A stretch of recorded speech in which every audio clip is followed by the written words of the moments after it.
Cameroon, Bantou, Africa, Bantou, through the world, Bantou. C'est encore bien comme ça, les amis. Comment le conseiller technique au ministère peut dire des choses comme ça? C'est vrai, c'est un secret de polichinelle. On est au courant. Mais comment se fait-il que lui vient et dit ça comme ça? C'est humiliant quand même pour Mark Brice, non? Mark Brice pensait qu'il était le nombril du pape. Mark Brice pensait que c'est grâce à lui que le football existe au Cameroun. Mark Brice a toujours pensé que sans lui, l'équipe nationale du Cameroun n'est rien. Mark Brice pense que tout ce qu'on a gagné avant, c'est parce qu'il y avait le désordre, qu'il va amener l'ordre, on va gagner 50 Coupes du Monde.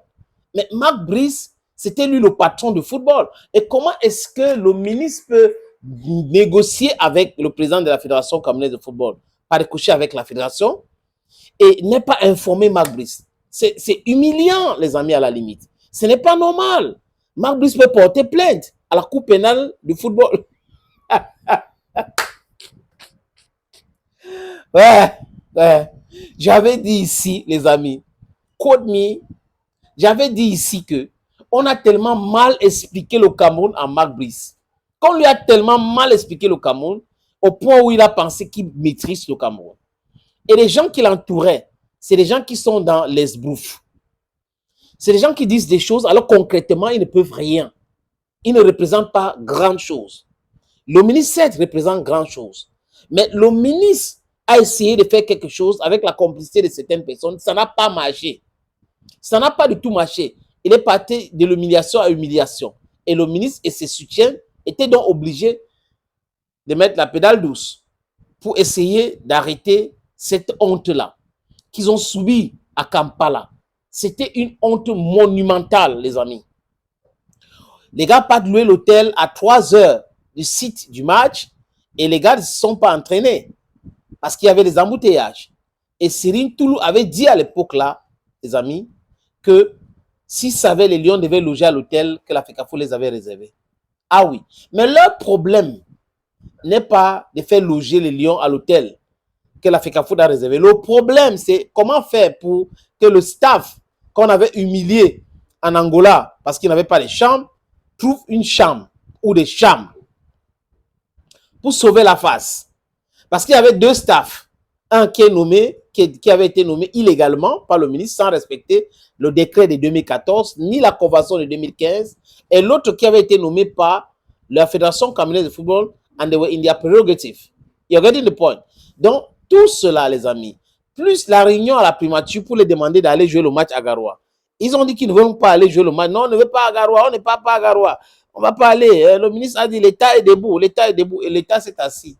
Et les gens disaient l'État est debout comme si on est dupe.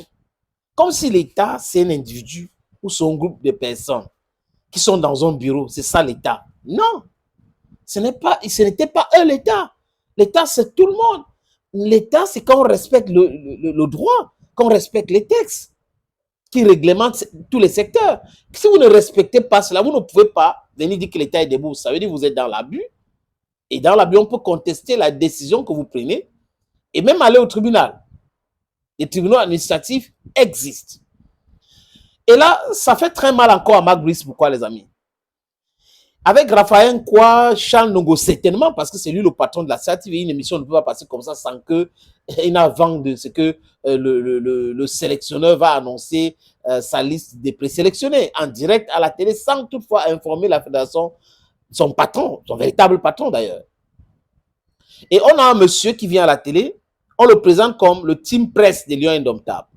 Il n'a jamais animé une conférence de presse avant ou après match. Il est juste à côté et il fait les photos, il fait certainement le Congossa et autres. Parce que si l'esprit loisir est là pour faire quoi, les amis? Il est là avec sa cravate, il est à la télé. Oui, merci Raphaël Kouar, merci.